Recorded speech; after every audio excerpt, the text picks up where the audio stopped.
Το Συμπορεύομαι στο Καματερό είναι ένα σύγχρονο κέντρο ειδικών θεραπείων που απευθύνεται σε παιδιά και εφήβους ηλικίας 16 μηνών έως 16 χρονών. Η Σταυρούλια Μαρία είναι η επιστημονική υπεύθυνη του κέντρου. Έχει παρακολουθήσει πλήθος σεμιναρίων και εκπαιδευτικών προγραμμάτων που αφορούν την ειδικότητά της με στόχο την περαιτέρω και συνεχιζόμενη κατάρτισή της.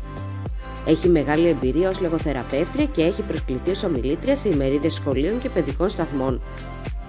Το Συμπορεύομαι διαθέτει φιλικούς, πλήρως εξοπλισμένους και ασφαλείς εσωτερικούς και εξωτερικούς χώρους, ώστε να καλύπτονται οι ανάγκες κάθε παιδιού.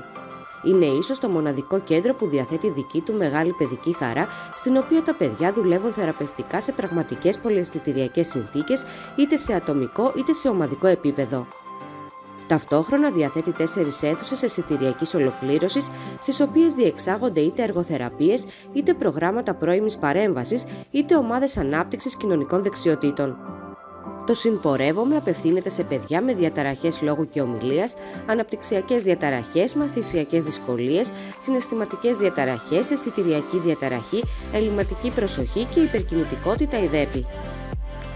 Η διεπιστημονική ομάδα αποτελείται από λογοθεραπευτές, εργοθεραπευτές, ψυχολόγους, ειδικούς παιδαγωγούς και συνεργάζεται με παιδοψυχιάτρους και αναπτυξιολόγους.